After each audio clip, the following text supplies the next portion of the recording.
First of all, I'd like to thank everyone for coming tonight. It's a real pleasure to see you here.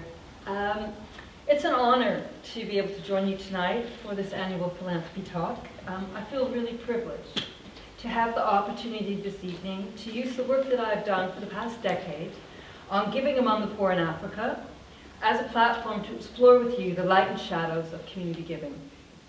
I've spent most of my professional life on the African continent in the field of social and community development, and the last 14 years focusing specifically on community philanthropy.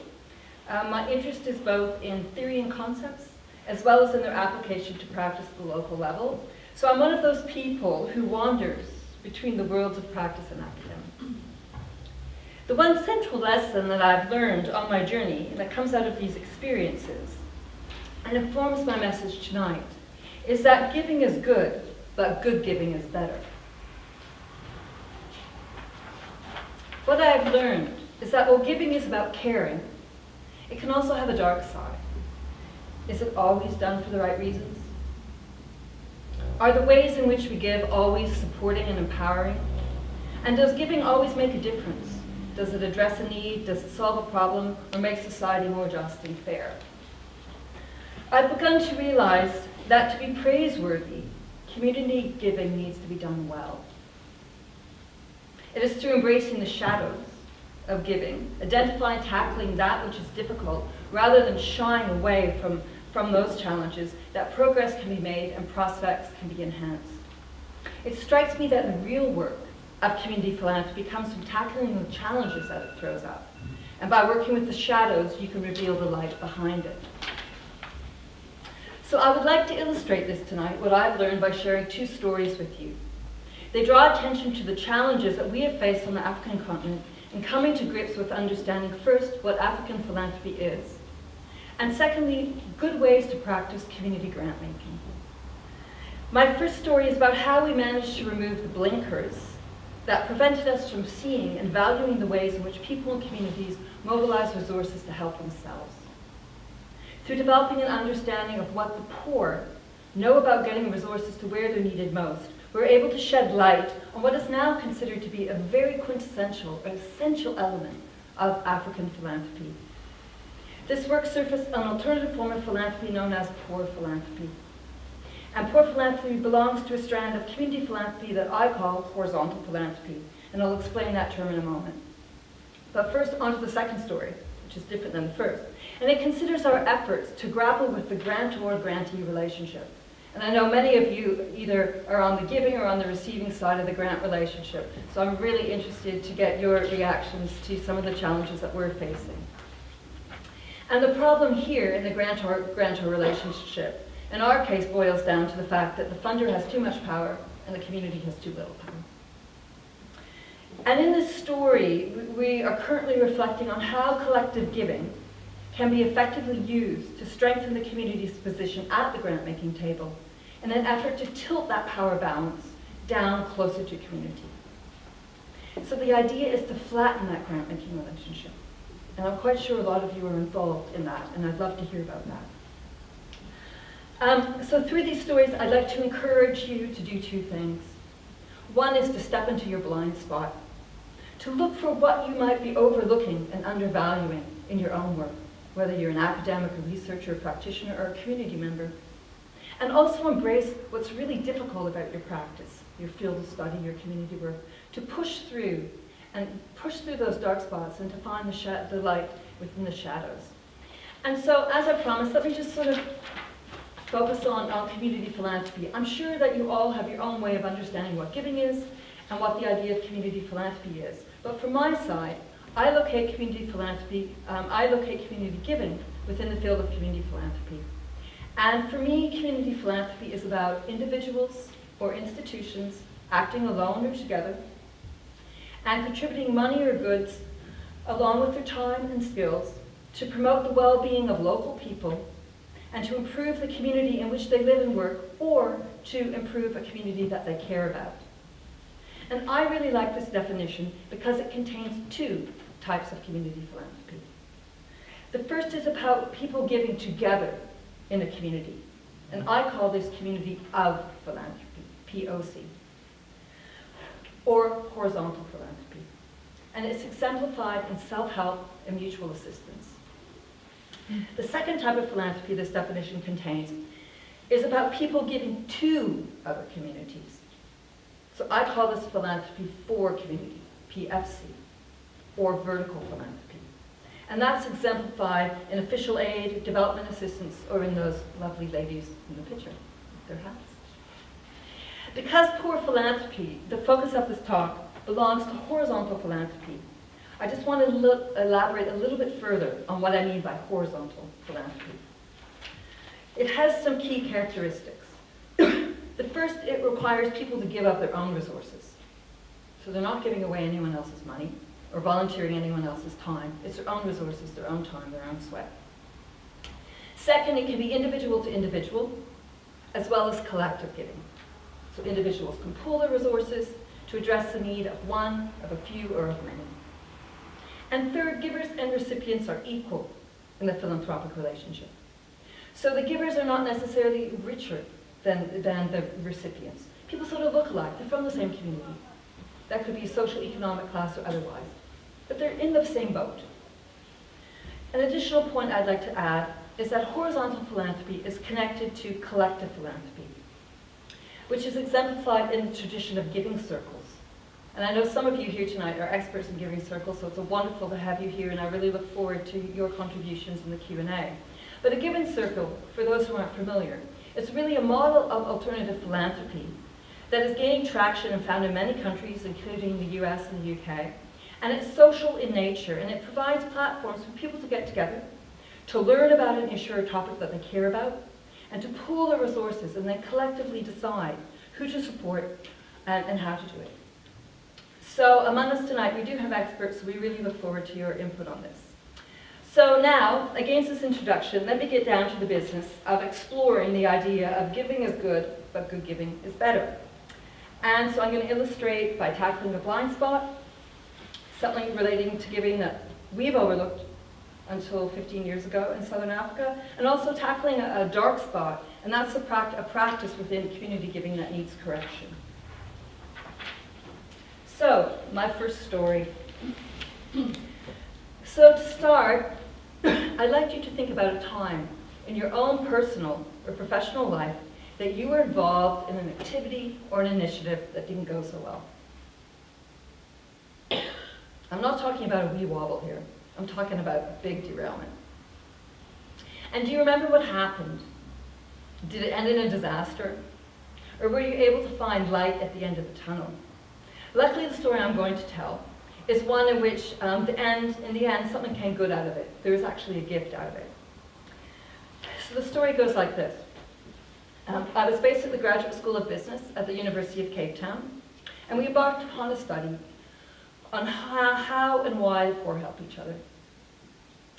And we convened focus groups, reaching hundreds of people, rural and urban, in 4 countries, Namibia, Zimbabwe, South Africa, and Mozambique. And we did it in 12 vernacular languages. And we asked 5 really simple questions. What is help? Who helps you? Who do you help? What does help look like? And why do you do it? Funded by the Ford Foundation, this inquiry was a direct response to a very heavy shadow that hung over community philanthropy. From 2000 to 2004, 3 US foundations set up a project to introduce the community foundation model to South Africa. And established in the United States, this model, community foundations, of community grant making is based on an endowment. So the endowment generates money, which is used for community projects. And community foundations, in the last 15, 20 years, there's been a huge movement and push on spreading community foundations around the world. So there's about 1,680 of them, and we find them in North America and Europe, and also scatterings in Latin America, Caribbean, Africa, and Asia. So the funders hoped or expected that community foundations would be exported to African soil, and if done properly, they would incubate and take root. However, after a 4-year investment of time, money, and numerous study tours between Johannesburg and the United States, at the end of the day, only 2 Of the 12 incubated community foundations survived. This is a problem. It's a big problem. This is a train smash for these 3 very reputable big foundations. So donors and stakeholders asked why. And they realized that community foundation model was exported to South Africa as if nothing philanthropic existed already, as if it was a blank slate. They realized that the community foundation model, an exported model, didn't take into account the existing norms of community giving. As they were importing it, no one adapted or accommodated it or adopted it or incorporated what was going on in the ground. Everyone knew, and everyone was saying, that giving to one another is an essential part of life for Africans. And this sentiment is captured in the following quote. African philanthropy isn't something that needs to be introduced by anybody, because Africans have strong traditions of self-help, self-support, voluntary institutions, rotation credit, and associations like South African Stokvels. But we haven't been able to tap into this tradition, and we don't usually think of its various expressions as developmental tools. So this process really helped people come to that conclusion, and that was a very important conclusion. So people began to realize that because acts of giving were organic and so much a part of the everyday practice, that they weren't celebrated. Essentially, they were overlooked and they were undervalued. In response to this, the Poor Foundation funded this inquiry into why and how the poor help each other. And so through this research, we put the spotlight on a system of community resource mobilization grounded in self-help and reciprocity. And by naming it horizontal philanthropy or poor philanthropy, we wanted to bring it onto the radar and into the light. So the first thing to know about poor philanthropy is that it's everywhere. It's how things are done. And a street tout, that's like a street seller, in Maputo city in Mozambique, it's the capital of Mozambique, told this tale. He said, "Do you know what a guinea fowl is? It is said that the guinea fowl lives in crowds. If one complains, coo, coo, the other will raise his head to see what's going on." So we learned from this that collective attention and response to a call is part and parcel of living in poverty. Poor philanthropy rests on 5 foundations. First, there's a need in a network of people who assist. Secondly, there's a range of capital that people give, material and non-material. Third, people give for a certain purpose or reason. Fourth, there's norms and rules around it. And fifth, people give according to a certain moral philosophy. And as I read through, or as I explain each of these, I'll be curious to know if any of them resonate with you and in the work you're doing in your own communities. I have a suspicion some of it might sound familiar. First is needs and networks. And in the context of the poor, there's 2 different types of needs. What people identify to us as urgent needs. So that would be something that's unplanned, unexpected, you can't plan for. A shack fire, a flood, a bus crash. And then there's needs that are called normal and smaller needs. They're things you can plan for. Having to pay your child's school fees, having to replace the grass roof on your hut every year. You can plan for those things. And the idea of needs and networks is that who you go to depends on what your need is. So for example, if you need food, if you haven't been able to earn money that day, and you come home and you can't feed your children, you'll go next door to your neighbor to see what's in her cooking pot, and you'll get food there. If you have to pay school fees, you wouldn't go to your neighbor, you'd maybe go to an extended family member who might live in your community, who might live somewhere else in the country, or even out of the country. The second part, the second foundation, is what we call range of capital transactions. And this is simply the idea that when people give, it can be material goods, money is a big one, food's a really big one, clothing, or it can be non-material goods. Things like labor, things like information, knowledge, advice, moral support, comfort, prayer, that's a big one, big one. The other thing to know about giving is that you have to give. It's about your reputational capital. And no matter how little you have to give. So in Poor Philanthropy, the value is placed on the act of giving, not on the quantum, which is very different than what we're used to. Because traditionally it's how many millions, how many billions, and how often do you do it? Bigger, better, more. Among the poor, it's a simple act of doing it. And the idea is that everyone has something they can give. No one is so poor that they have nothing to give to someone else. This is captured by an elderly woman in rural Mozambique again. She said this. She said, "For myself, I have nothing, but I am able to get something to help a friend, not to fill his hands, but something that he can at least hold between his two fingers." I'm going to say that again because I think it's beautiful. And it's so beautifully African in terms of the use of proverbs and language and expressions. "For myself, I have nothing, but I am able to get something to help a friend, not to fill his hands, but something that he can at least hold with his two fingers." And under that is about her reputation, but it's also about his dignity. Very important.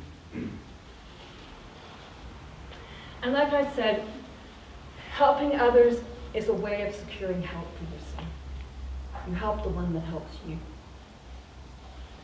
The third foundation is maintaining and moving.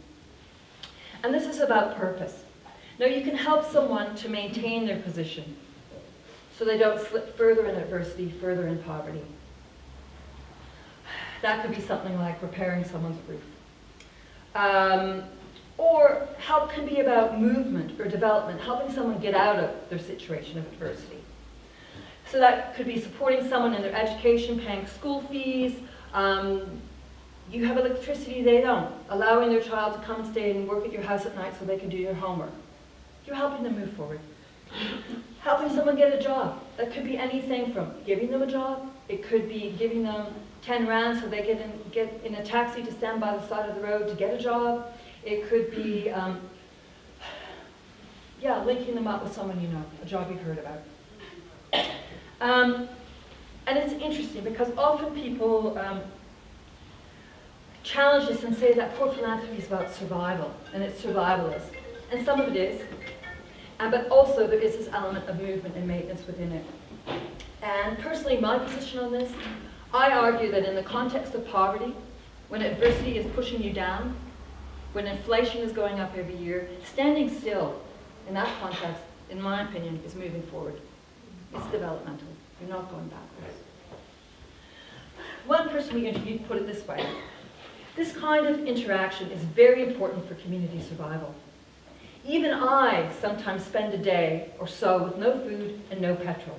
And if my neighbors realize that I'm under severe strain, they come to rescue me. I do the same for all my neighbors. This is how it has to be. So the notion of reciprocity, you help the one who helps you.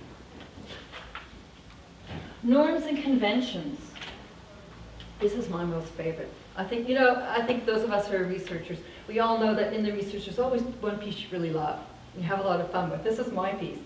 And this is around the rules of the game. This stuff is not loosey-goosey. This is not random. And I want to raise that point because often in philanthropy we talk about institutionalized philanthropy as being something, that meaning is it's formally registered, it has rules, it's like community foundations and trusts and this type of things. It's a sort of a legal entity and it's bound by sort of state norms and rules. But I look at institution more broadly and I would argue that these norms and conventions are institutionalized in the sense that they have stood the test of time, they've been refined, and people, members who subscribe to them, adhere to them. And so the idea here is that deciding who to help follows a procedure. So let's look. Over here on the left, as I said, you have a need. It could be urgent or normal. And then that need is observed. Someone sees that you're in trouble, needs help. or it's articulated, you ask. And among the poor, it's very acceptable to ask. In fact, it's your obligation to ask. You're expected to ask, which is another factor which is a little bit, it's always hard to do the ask, but that's a normal thing to ask. There's no stigma around asking. And then a decision is made whether you are eligible to be helped and whether the problem you have is respondable, whether we can react to it. And then it goes into this middle thing here, where we sort through, we scroll through help options. And you can see that the poor have quite a diverse range of what they call help. Help can be a donation, so that's usually money. Help, or it could be clothes. It could be a subsidy. Someone gives you a discount on something. You go to the local shop, they charge you a little bit less. A fee for a service. They'll pay you to do something, to carry the groceries, to cut the lawn. We sort of call it like a thank you. It's not a full salary, it's just it's a thank you. It can be a loan. It can be sharing what we have. It can be redistributing resources, shifting things around. It can be cooperation, or it can be intervention. And this one about intervention was most mentioned around things like intervening to resolve a dispute, to mediate. And in African context, that's something that we do very often. There's always sort of a third party in terms of smoothing things out. And then what happens then, you get your transaction, and then it's somehow negotiated. There's always terms. So I'll just give an example. I live on a farm, and I'm surrounded by horses, and there's a groom on the farm. And his name's Samuel. He's a lovely man. And he always runs a little bit short on the cash. And so usually I can count on clockwork. Part way through the month, I'll get a little knock at the door. Could you loan me some money? So it's fine. I loan him some money. And then I'll always say, well, Samuel, when am I going to get it back? Because you establish the terms. I'm making it clear I'm not giving it to him. And we establish the terms. And so that could be, I could charge him interest, I could do whatever, but he and I don't have that arrangement. But when am I getting it back? You'll get it on Friday because I get paid on Friday. So if Friday comes around and he can't give me the money, he'll come to me and he'll say, sorry, Susan. He'll say, my daughter was sick on Wednesday and I had to take her to the hospital. I had to use the money that way. And then I'd say, okay, fine, Samuel. No, let's renegotiate. When can I have it? And he'll say, well, I get paid again on Wednesday. You'll have it on Wednesday. Okay, so that's just really a simple example of how it goes. There's an agreement. It's not written down, it's not a contract, but there's a verbal social agreement. And then you go into compliance mode, and so if you comply, that's great. You whip down this chute down here, and there's a reward for it. And the reward is that you stay in the help loop. People will help you again. If you don't comply, there's sanctions, and there's a range of sanctions. People can say, hey, not so cool. People can scold you, people can correct you, or people can chuck you out of the loop. You won't be helped again. So that's how that works. Now, another very important piece, and the final piece to understand about poor philanthropy, is that it's underpinned by a philosophy of collective self. And there's various names for this across the continent, but the one that's used in South Africa is called Ubuntu. And Ubuntu is the idea that I am because you are. Okay? You are a person because of other people. So there's that interconnectedness. And this is how Desmond Tutu explains it and what he has to say. One of the sayings in our country is Ubuntu, the essence of being human. Ubuntu speaks particularly about the fact that you can't exist as a human being in isolation. It speaks about our interconnectedness. You can't be human all by yourself. And when you have this quality of Ubuntu, you are known for your generosity. We think of ourselves far too frequently as just individuals, separated from one another, whereas you are connected, and what you do affects the whole world. When you do well, it spreads out. It is for the whole of humanity. So this is this notion, I am because you are. And a lot of what I've talked about then comes together and fits into this idea that giving among the poor is a duty or it's an obligation. It's something you have to do. So if we look at the bottom half of this diagram here, in our work we found it really useful to do this ascription-volition spectrum. And in fact we even asked people, do you have to do it or do you want to do it? And Ascription, so that's something that's a sign, it's a duty, it's an obligation, and volition is more this traditional notion of voluntary that we think of in giving and volunteerism. And also then below that, often, we talk about the giving impulse or the philanthropic impulse. What we found, well, actually, there's a philanthropic imperative. You have to do it.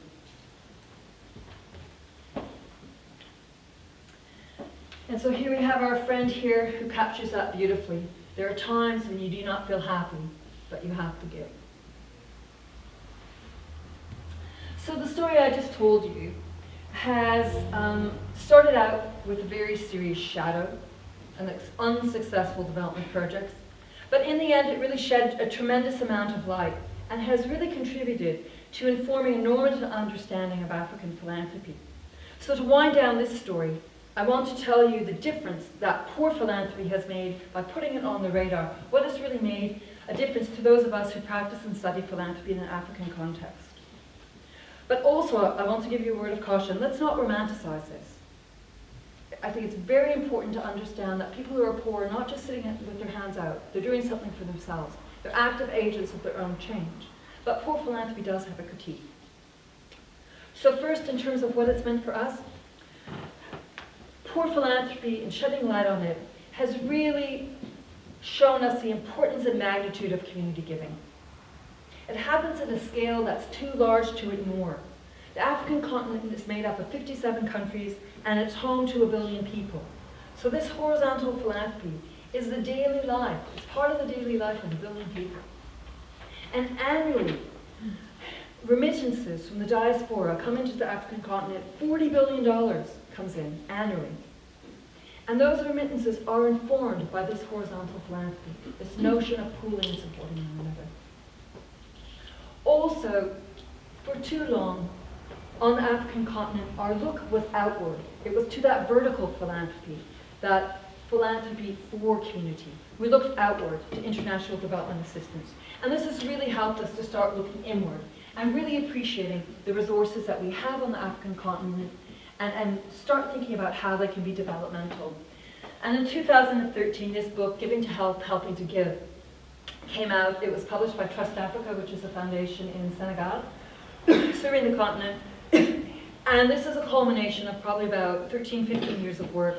And it's a range of authors, academics, practitioners from around the continent. And very much the focus of this book, for the first time, is on African philanthropy as opposed to philanthropy in Africa. And it really starts unpacking this issue of how we can look at it developmentally. And I think that has really been stimulated and pushed in the last few years by two things. One, I'd say in the last 7 to 10 years, we've seen a huge proliferation of family and private foundations on the African continent from wealthy Africans. Ex-politicians, sports people, business people. And we also are seeing surveys around individual giving. We did one in South Africa, there's one in Kenya, there's one in the field right now in Zambia, looking at how the middle class give. Because we're looking at, especially as in times of austerity, in times when official development assistance is shrinking, also when the space for civil society around the world is shrinking, there's this notion or this question of whether middle class giving can be a source of funding for civil society. And whether, as their resource base to provide needs and services for people, and also to do very much needed advocacy work around social change, can individual givers be a funding source? So this is the type of thing we're looking at, lots of questions around that. The tendency is more to give directly than through institutions. There's a lack of trust of institutions. But these are sort of types of the energy that's happening around looking at how we draw on horizontal philanthropy for our own development. The murky side. Let's close off this story with the murky side. Let's not romanticize this.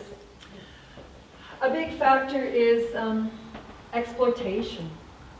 My colleague in Malawi, Chika Malungu, who's an expert in endogenous development and actually a specialist in African proverbs, which is very interesting. And he's always raised this issue about this horizontal and poor philanthropy is on the backs of women. That in the division of labor, it's women who are the ones who do this voluntary work and labor. And I love this. If wealth was the inevitable result of hard work and enterprise, every woman in Africa would be a millionaire. And that's what Malungu reminds us. Also in South Africa, every week you open the newspaper, the weekend newspaper, there's something that's reported on all the time. And that's something which in South Africa is called black tax. And this expresses the frustration that young Africans are facing as they try to move out of poverty, as they get educated, as they try to get jobs and advance. This system of duty and obligation to their extended family and to their community, and the fact that who you are and your reputation is around giving to other people, is seen as something which really holds them back.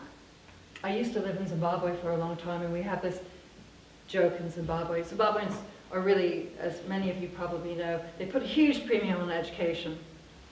And they work very hard and they have a great sense of humor. So this is a joke. What does PhD mean? Any guess? Pull him down. As you try to get forward, this system is pulling you back.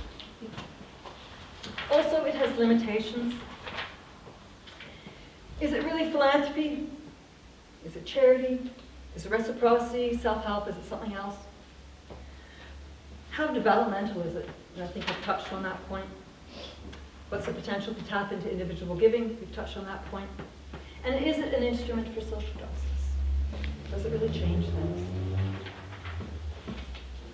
So that's poor philanthropy. The next story takes us in a very different direction. And it focuses on the giver and receiver relationship, looking at power asymmetries as a shadow, and community giving as a possible source of light. And shifting that power dial downward towards communities.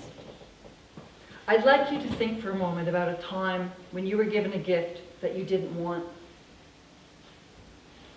You know, one of those gifts that, oh, you shouldn't have? Like, really, you shouldn't have? One of those.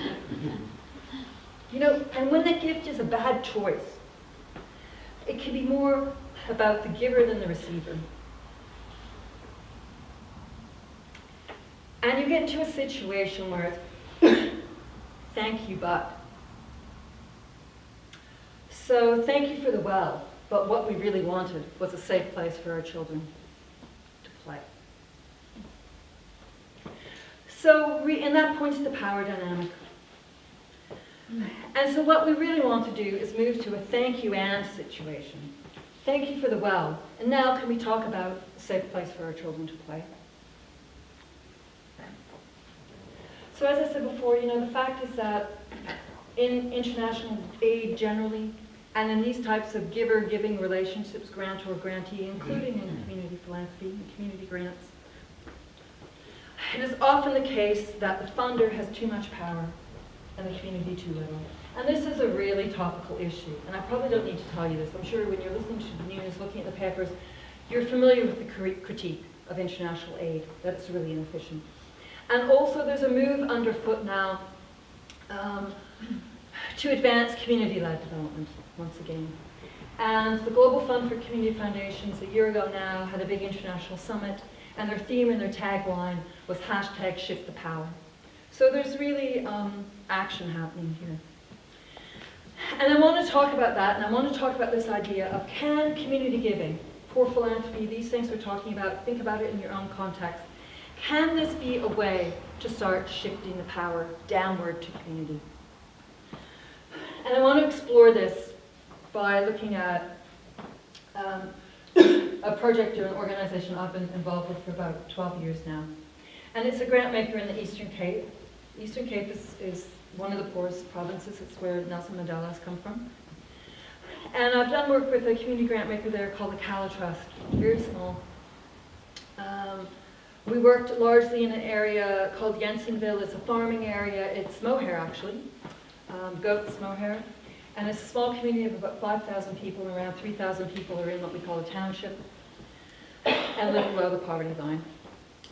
And my colleague at Cala Trust, after years of doing small grants, said, Susan, I'm so frustrated. She said, these people are doing so much for themselves, yet they come to the grant-making table as a beggar. This is how they see themselves. So we got together and using social action research, we developed with the community. There were 13 small community-based organizations under an umbrella body called the Jensenville Development Foundation. We worked with them to come up with a tool that would identify the community's contribution to their own development. And if that wasn't hard enough, we really took the bull by the horns. And we were going to impute a financial value to it. We said, well, this is the currency of the game. Let's get with the currency. And that was actually a really fun piece to do. Because in our context, we have a dual economy.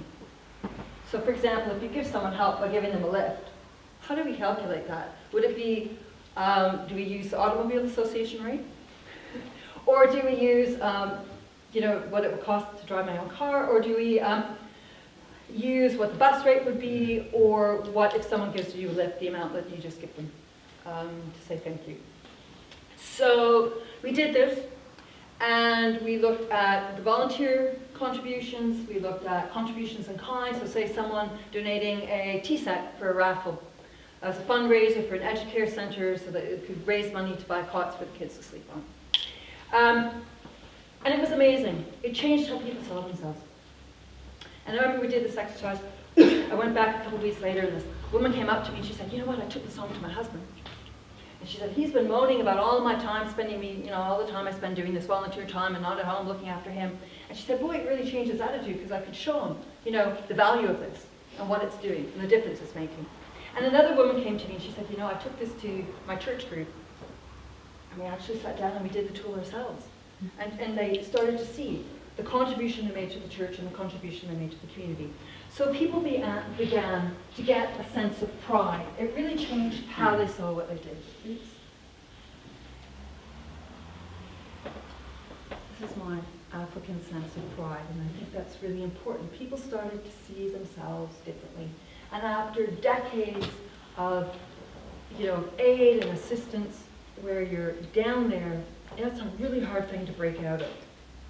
And so, but here's sort of where this story goes a bit sad, because we were hoping that this instrument could be used so that these communities could start engaging with grant makers and having a new story and having a new narrative.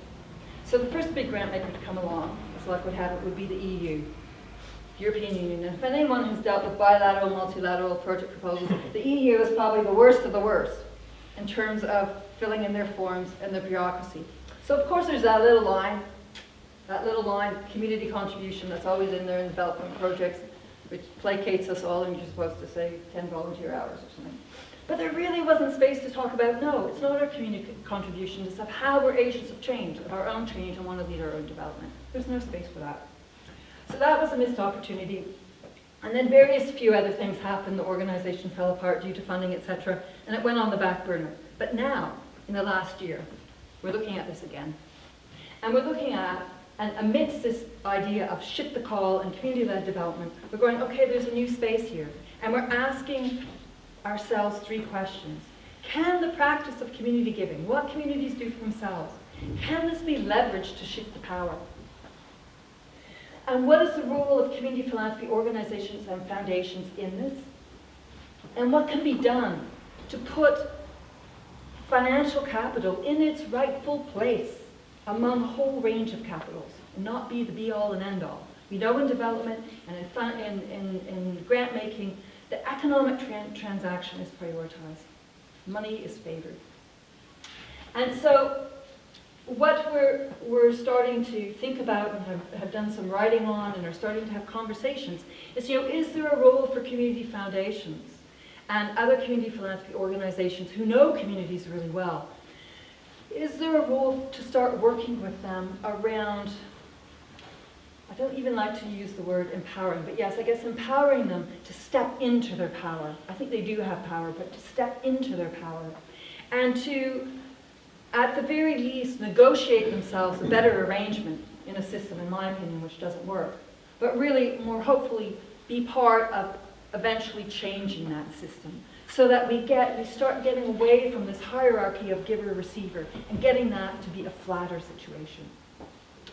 And I think one of the keys to doing this, as I've just suggested, is to revisit the prioritization of financial capital. And we can do this using something that's called Smurf capital. And as you'll see, financials at the bottom here. Thought that was quite convenient. And what Smurf capital means is social capital. That's the who you know capital. So that's the associational capital, how people come together to work together to make things change. And then there's an M for moral, which is really important. It's about your issues and values and ethics and what drives what you do. Really, really important. Intellectual knowledge. This can be expert knowledge, it can also be local knowledge. You know who the power movers are, you know how to get things happening in your community.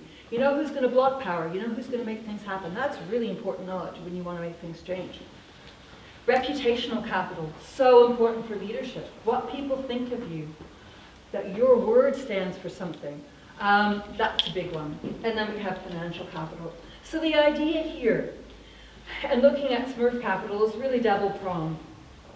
It's one, is that financial capital is the capital that the elite and that grant makers are wealthy in.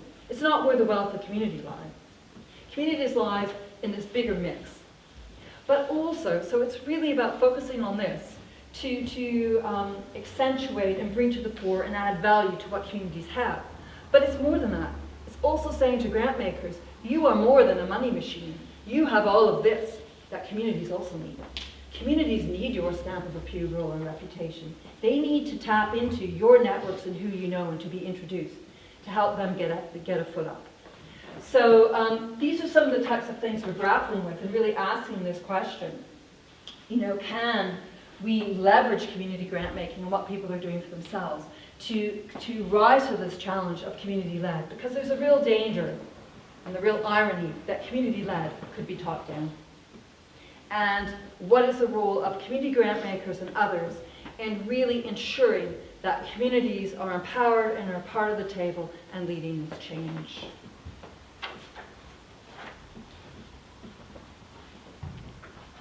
Those are my two stories. Now let's come to an end. The Poor Philanthropist work came about when researchers addressed the blind spot, which was the tendency to overlook and undervalue norms and conventions of self-help, mutual assistance, and reciprocity that exist on the African continent. The key message for us on the continent was that this phenomenon of horizontal philanthropy, as I said, practiced in 57 countries and known to 1 billion people, is too big to disregard. It would be unwise to turn our backs on this. It's a massive phenomenon. So our challenge right now is to understand it, to better tap into its developmental potential. But what does poor philanthropy or horizontal philanthropy mean to others? What does it offer others? For example, yourselves working in Scotland or the UK context. I think it can offer the following. It can offer an understanding of how giving works beyond elite money. It provides insight into voluntary, unpaid labor time and other valued resources. Advice, moral support, and prayers. How all of this fits into this notion of giving. Also, it offers an understanding of how giving works beyond the voluntary impulse. Remember this imperative. So when things are a duty or an obligation, how does it work? Also, understanding how giving happens outside of benefice, so within conventions of self-help and reciprocity. Also, horizontal philanthropy can help community grant makers and community members in certain ways as well. It can help us to understand how communities build up their social capital, and it can help us to understand the wealth of equity within a more than money approach that communities have and can bring to the table as active agents of change. Not as consumers, not as clients, but as active citizens and agents of change. There's also a very specific message to academics and students of philanthropy. Horizontal philanthropy helps us to understand that philanthropy outside of a Western experience and perception, and that's the one which dominates the field. And so by understanding it with the other, it can highlight the importance of multiple domains and different logics, different ways of understanding philanthropy. So this suggests that existing theories of philanthropy are incomplete because they haven't been interwoven with the experiences that are outside of the Euro-American experience. So as a result, we have partial theories. So the field can strengthen theory by making it polycentric. Also, the language in the field is problematic. In the case of the poor in Africa, whether you're talking to the rich or the poor, people don't identify with that term philanthropy. They don't identify as philanthropists. So surfacing horizontality brings with it the need to change the terms and language we use in philanthropy. It takes us back to words like help, giving, gifting. And by speaking about horizontal philanthropy, we refer to an alternative. And it's hard to talk about an alternative when you're using the old mainstream language. So in closing, let me come to where we began. It is important to make sure that giving is done well. This goal encourages us to identify our blind spots, what we're not seeing, as well as tackle the less desirable aspects of giving, the hard bits, as a way to improve both the understanding of philanthropy and our support to community giving. By engaging with the shadows of community giving, we can find ways to let in more light. It is through this hard work that we can move from giving is good to good giving is better. Thank you.